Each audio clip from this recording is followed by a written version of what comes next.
The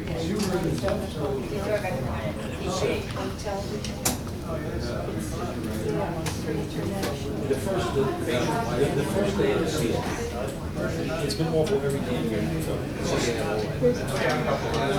You just, you never really. If you have this much to do, you finish in time. No, it's History International.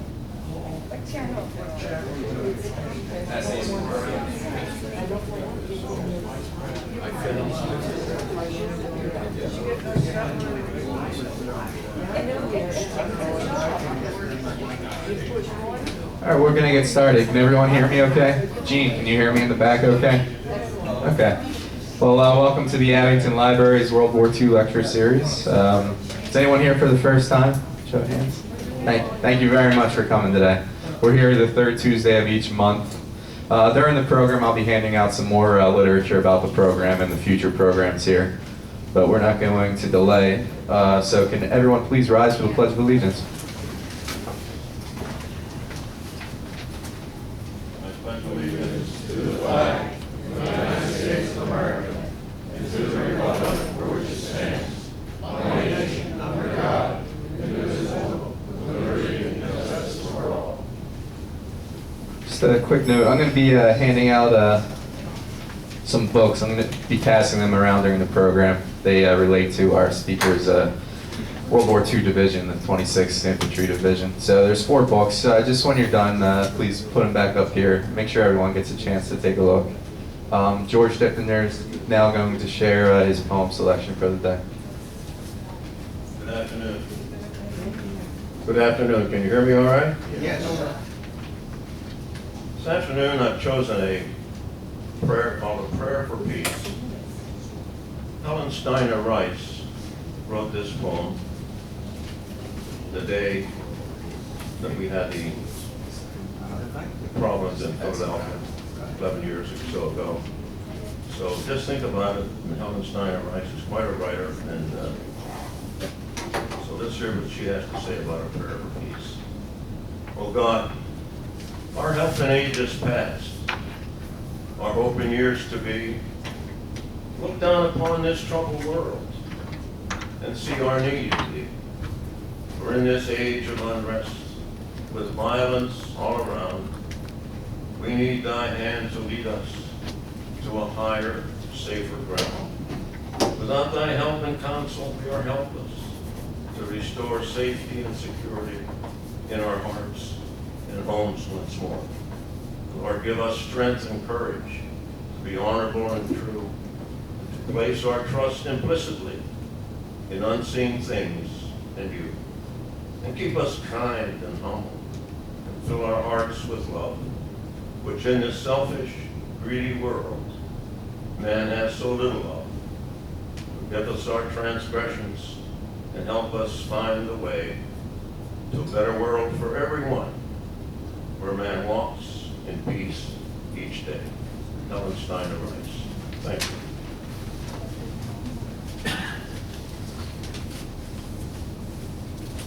I'm going to introduce Maurice Ferry. He's our speaker today, so without further ado, Maurice, the floor is yours.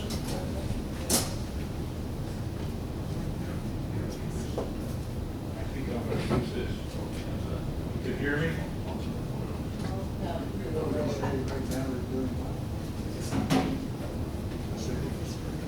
All right, you're on. Okay.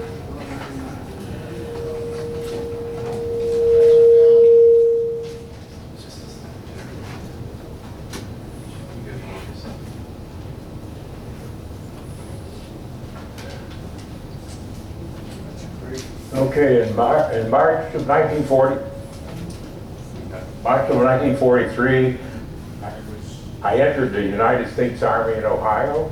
I was 18 and a half years old. I had finished 1 year at Ohio State University and was anxious to get into the military. My first assignment was the Brooklyn Army base, where we were taught the proper way to remove wounded veterans from hospital ships. After about 6 weeks there, I qualified for the Army Specialized Training Program, ASTE. I was assigned to the University of Maine, which I attended from late May of 1943 until February of 1944, when the program was disbanded. And 1,000 or so of us in that program, the infantry. Most of us went to the ground infantry, formed the 26th Infantry Division. Those fellas who had qualified for the U.S. Army Air Force wound up in airborne infantry. I guess the healthier you are, the better suited you are for airborne. But anyway, that's the way it happened. I was assigned to Company C of the 104th Infantry Regiment. We underwent basic and advanced infantry training at Fort Jackson, South Carolina. In August of 1944, August of 1944, we took the train up to Camp Shanks, New York, and prepared to go overseas.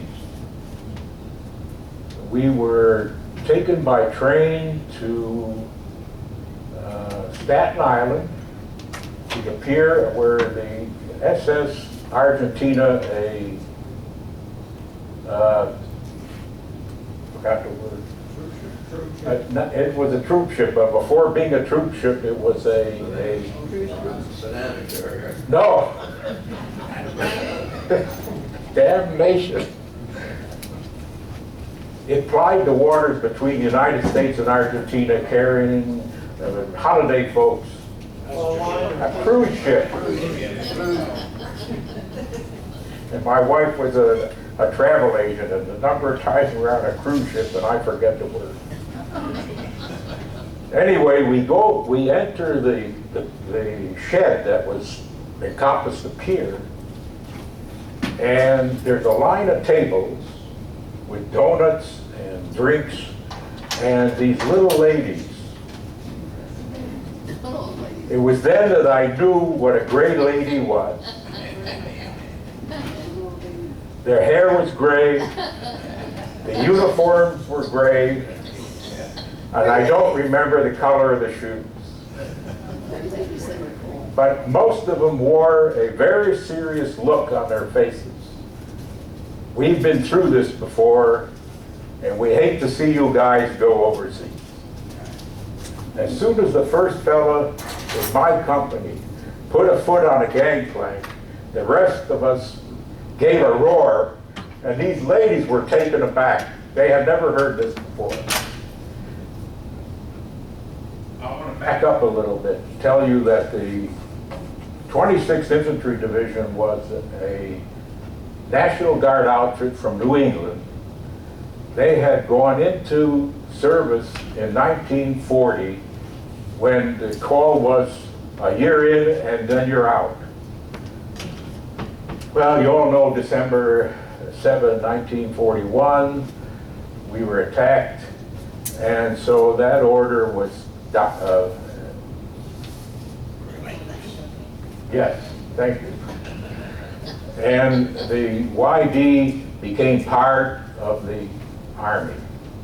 They performed guard duty along the coast of eastern United States, and they were forever in training, and they were forever being told you're going to go overseas. Well, it wasn't until General Paul was assigned to run the division that his words, "We will go overseas," became the truth. So we left for our convoy on August the 27th, 1944. We landed in Cherbourg, the first convoy to land in Europe directly on September 7, 1944. We spent a month in Normandy doing some odd training, mostly a lot of walking. And we had a bayonet drill, which, I don't know, it didn't really work out too well. We then went by truck to eastern France, and we were assigned to the Third Army, and we replaced the 4th Armored Division, which was in an area in which the 26th Infantry Division fought in World War I. Human interest. My regimental colonel and General George Patton fought together in World War I.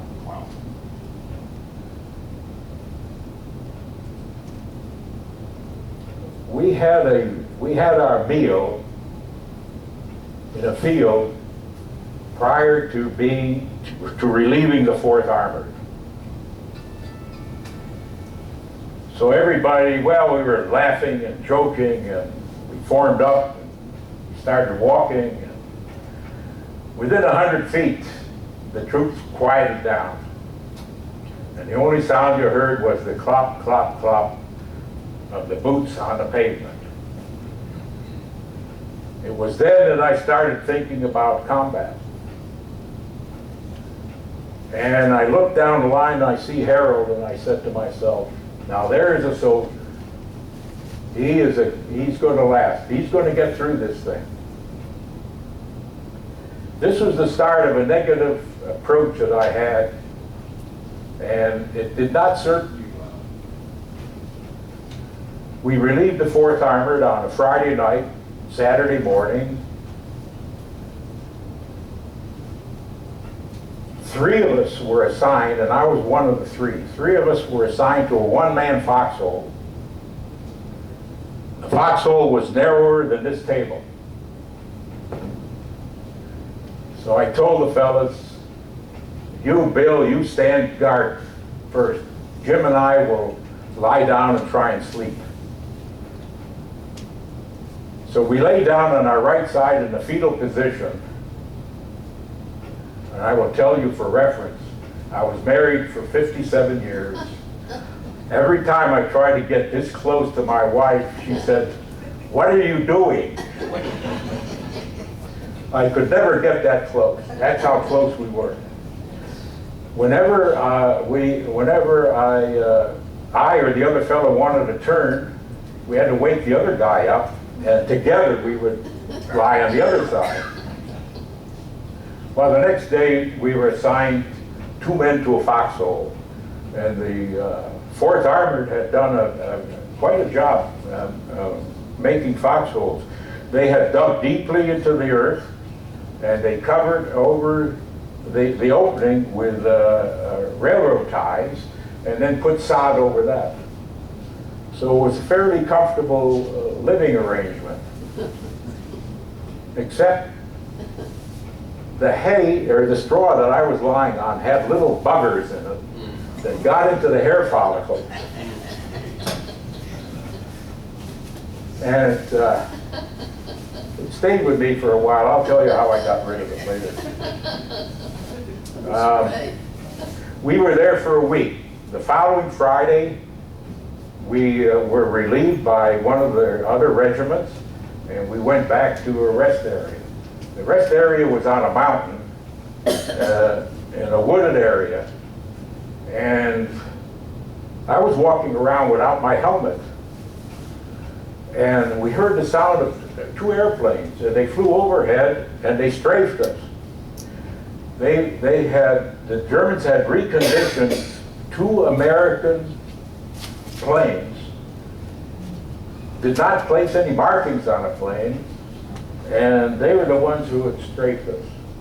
Thankfully, no one was hurt, and no bullets landed on anybody's body. We were there maybe 3 days when we marched off to another location, which was in a flat area near a village, and I believe there was a stream of water nearby. Anyway, October had been a fairly rainy month, and after a couple of days or so, in front of my tent, the ground was pretty muddy. we had been eating cold sea rations on the first week. When we were on vacation, we were getting 2 meals a day and being served 3 rations. That's what the mess sergeant drew. And he had baked goods for breakfast and baked goods for the afternoon meal. So I overate. And I got sick one night. And I woke up Bob, I said, I have to go to the slit trench. He says, okay. I put on my boots and I step out of the tent and I'm in concrete. I'm stuck. I'm stuck in the mud. I try and loosen up so I can move out and it won't work. Finally I give a yank and I soiled my underwear.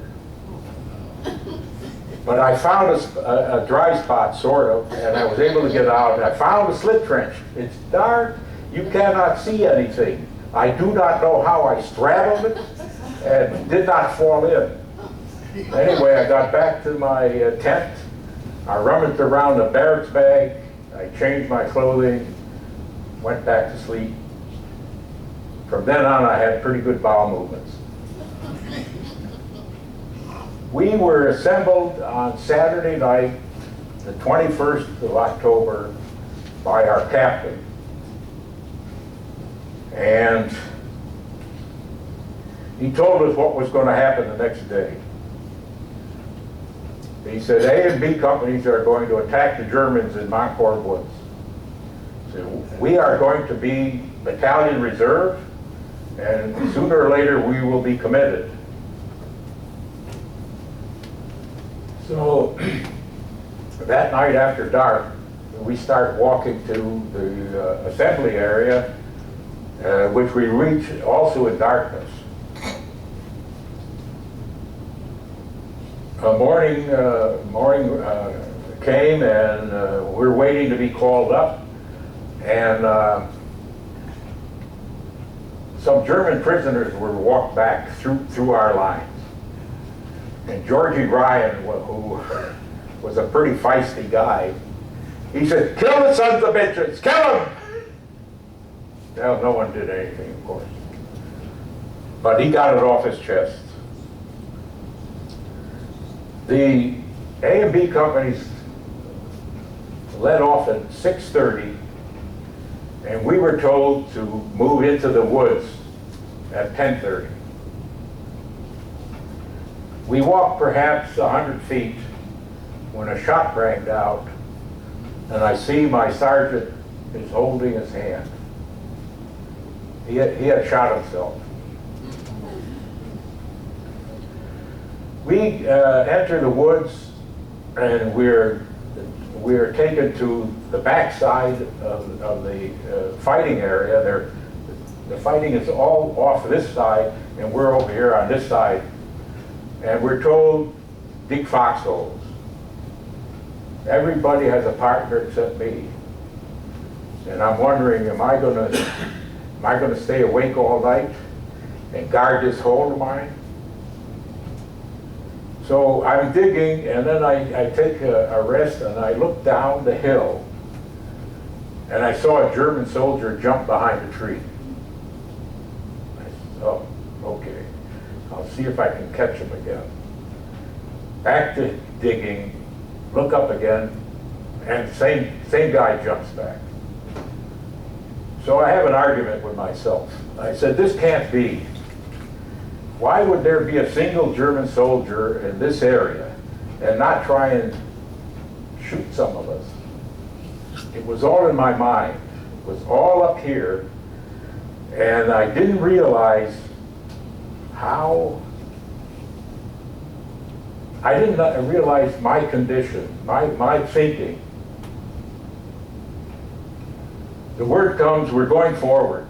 So I gather my gear together and I go over the hill and down the hill. And the next thing I remember is I'm on my belly across a path that the Germans had built in this woods. I did not question what's this doing here? Why is there a path here? And who did it? And why did they do it? To be honest with you, I was very scared at this point. I was very scared of combat, and I did not want to die. So I tell myself, you cannot lie here, you have to move forward. I brace myself, the machine gun at the other end of the path opens up, I look over my shoulder and I see the tracers. As soon as the gun stopped, I got up and I moved forward. What I should have done was to go backwards and circle around and flank the gun and put that gun out of commission. It never occurred to me to do this. I was so scared that I could not think properly. And I read years later that when fear overtakes a person to that extent, it affects the thinking process in the brain. Okay. I walk forward and I get behind a tree, and the tree is large enough to block my body. I look around to the left and I see that my platoon sergeant is up at the next tree, and between us, lying on his back, is a fellow from my squad.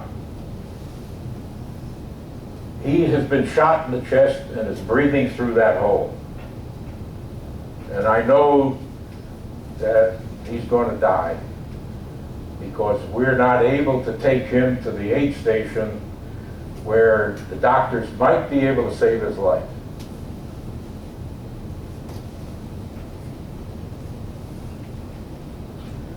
So I wait there and I tell myself, let's see what Dustin's going to do, and then you'll just follow him. That's when the first hand grenade exploded somewhere around 10 feet or so away from me. I ignored the wound that thing produced. But the second hand grenade gave me 4 penetrating wounds. And I became very happy. I was so happy that I was wounded, and now I'm going to leave. Now my wounds were not that serious that I couldn't doctor myself and stay with my comrades. I had become a coward at that point. And I left. I took off whatever equipment that I didn't need, and I left it there, and I walked to the aid station. On the way to the aid station, the Germans threw in artillery, and I ran back up a short distance. There was a huge, I would call it a foxhole. It wasn't a foxhole, but there must have been a half a dozen guys in there. And when the artillery stopped, I left and I went to the aid station, and they prepared me for transport to a major hospital in Nancy, France. I was there perhaps a week, and one of the nurses saw me scratching, and that's when she set up an afternoon bath for me with a disinfectant, and I got rid of those little creatures. From that major hospital, I went to what was called a recuperation hospital. It was Tent City. I have no recollection if I ever saw a doctor there. And the only thing I remember is that someone's claimed that a German prisoner who was sawing logs fell and cut his arm off. Whether it's true or not, I don't know. But that's my only recollection. The next thing was a replacement depot, followed by a stay at regiment for about 2 days, and then back to my company. I got to the company, I was in the 1st platoon. The platoon had had 100% turnover. There was no man in the platoon who had come overseas with me. On that day, I was informed that I had been promoted to buck sergeant and would have a mortar squad to take care of. On top of that, they said, tomorrow you're going to Paris for a 4-day pass. Listen, when it happens, it happens. I said, I can't go to Paris. I don't have any money. I haven't been paid for 2 months. Don't worry. Here's a carton of cigarettes, and here's a bar of Lifebuoy soap. Now this was actual Lifebuoy soap.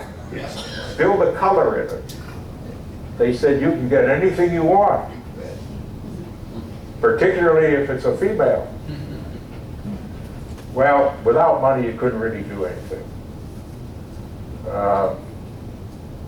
I think we went to a variety show. I think Danny Kaye's brother was in it, and I don't know who else.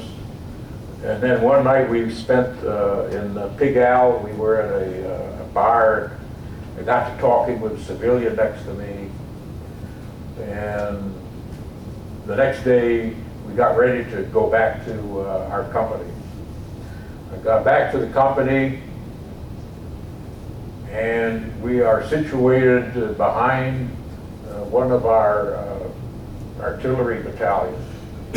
But the next day we get word that we have to provide flank support for the 101st Regiment, which is having a firefight in Saar Union. So we did that, and we came back to the same holes, and we had other combat duties. But this was around the 1st of December. On the 12th of December, we were motored to Metz, France. But in that 12-day period, December 1 to December 12, I have absolutely no recollection of what I did, or what we saw, or where we fought, and how serious it was, or anything. And I don't know why this is so. In Metz, we were to have 30 days of rest, train replacements, work on our equipment, and then the Battle of the Bulge broke open on December 16th. On December 20, we boarded our trucks and we were motored to Luxembourg. On the way, we stopped in Arlon, Belgium, at around 7 a.m. in front of a bakery. So one of the fellas and I got off the truck, went into the bakery store. They handed us each of us a nice warm bread. We shared it with the guys on the truck, and that was breakfast. We stayed. And then we went into Luxembourg, where we spent the night. And that night, one of our guards came around and he said, everybody wake up. We're being attacked by guys with flashlights. So honest to God, that's what he said. Well, they sent him back. He didn't continue with us. He was a pretty smart fox, wasn't he? The next day, the 22nd of December, we formed up in a column of battalions, and we were told to walk until we met the Germans. That day started out in dryness. It was dark at 6 a.m. Before sunrise, started raining. By mid-morning, it turned to snow. We met the Germans later that afternoon, and